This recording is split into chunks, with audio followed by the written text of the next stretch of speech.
last video I talked about marginalization, right? Today I'm actually going to talk about insecurity. Insecurity in the north. Let me talk about the north in this part. Then probably in my next video I'm going to talk about other regions. But the north. In one of the articles I wrote, I suggested something, or probably in some of the posts I've made, for those that are following me. I have said it several times that the nature of an Hausa man have its advantage and the disadvantage.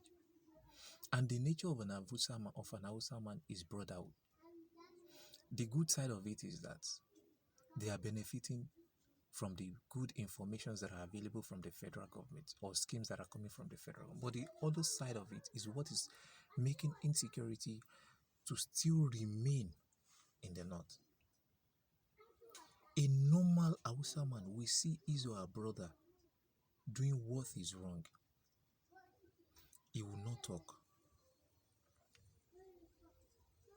Even if the brother is killing him, he will not talk. That is a natural Hausa man. And that is the disadvantage of the insecurity. However, I need to put this clear to us that the insecurity in the country, in the north, we need to stop tribalizing it. If we don't stop tribalizing it, we will not get a solution to it. Do you know what I mean? I don't know if any of you know, if for those that are not religiously or tribal biased, do you know that the insecurity in the north are not only perpetrated by a Fulani man again? Excuse me. Even some so-called Christians, Igbo, Yoruba, excuse me please, Hausa, are also involved in this. That is the truth. And they come dressed in an Hausa, a Fulani man attire. Last week, or this week we just finished, a guy from Angwarimi in Kafanchan, Kaduna State, was arrested. His name is Geoffrey. He's an indigene of Kafanchan, but was caught as a kidnapper in Kaduna State. And the guy dressed like a Fulani man. This is what we are trying to say. It does not have to be along religious or tribal line if you must stop insecurity. A criminal is a criminal. Insecurity is insecurity. Whoever is caught, let us stop dividing ourselves across tribe, across religion. Insecurity in the north, insecurity in the south, insecurity in the west. They are all insecurity, and we must face it together.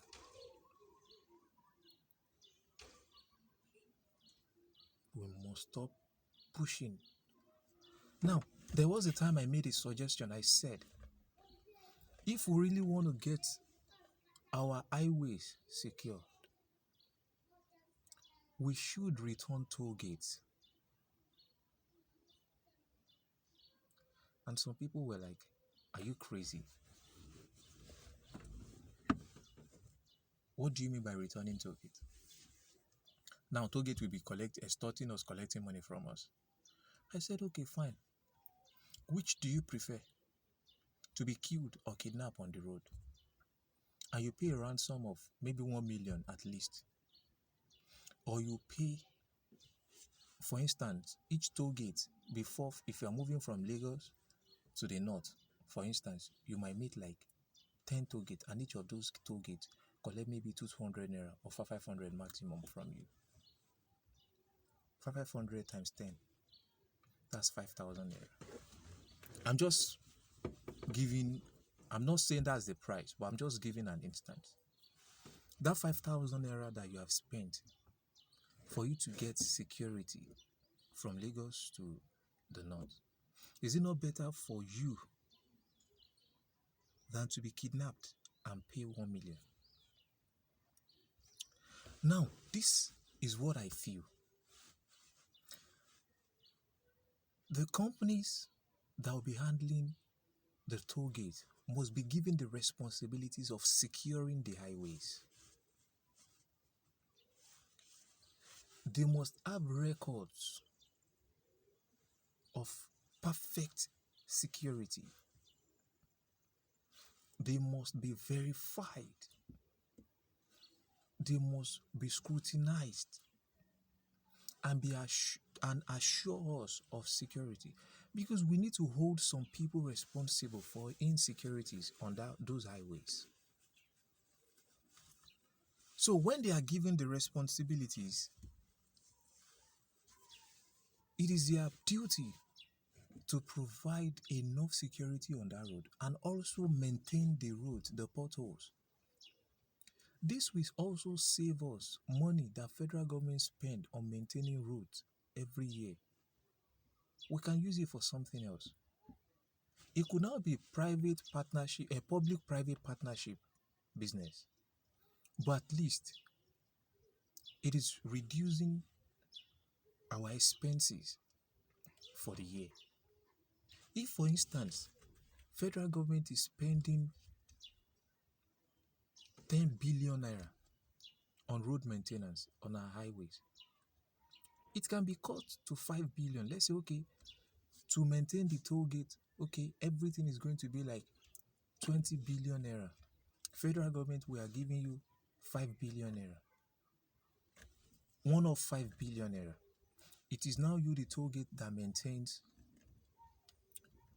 and regulates how you make money and how you provide security and how you maintain the road. That is your own business. But we, for a start, as a contribution from the government purse, we are giving you 5 billion. Okay, let's even say federal government is releasing the 10 billion naira for the year that is supposed to be used to maintain the roads for a year.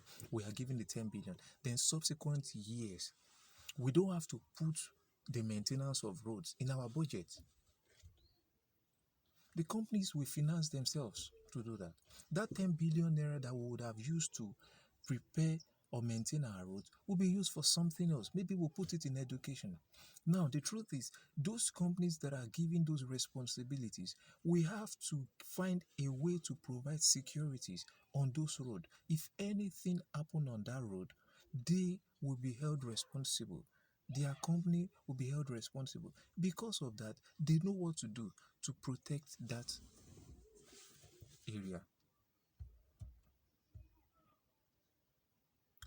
That is one. I have said also that our governors have or should have a better ways of getting information from the public. It is because the governors have actually not done what they are supposed to do. That is why they cannot be bold enough to go back to the people. Now, it has happened, it has happened.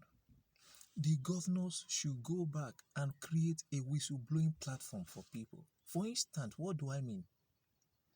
You see, in fighting insecurity, we need intelligence gathering, information.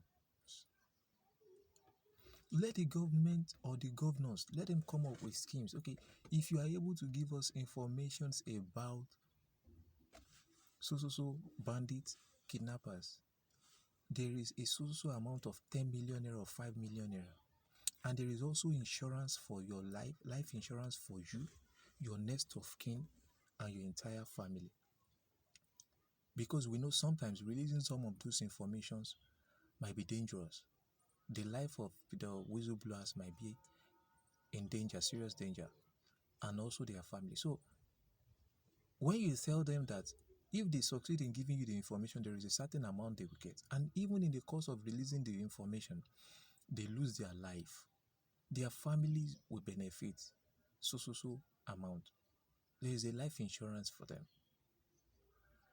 You will see that many of them will feel comfortable and relaxed to release some of those informations for you, to you.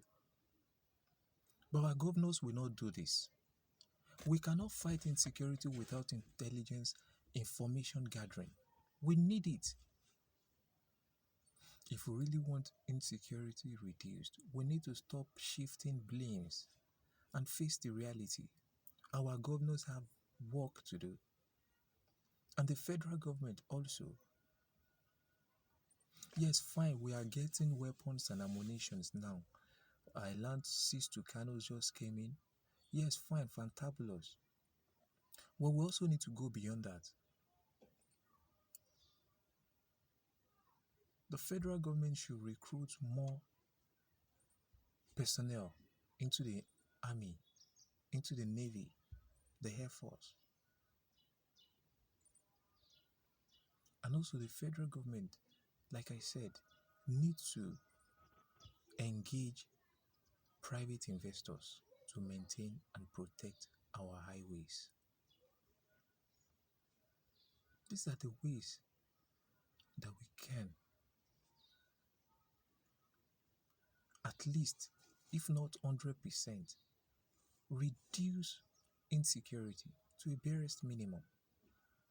The governors should be helping in getting information about this bandit, while the federal government is on that side recruiting personnel and also getting weapons in place. Fine, we have weapons now that are enough, but we need more personnel and we need our highways to be given out to people, to investors, private investors that are good in security. That is my humble opinion on the way out of this insecurity. Thank you.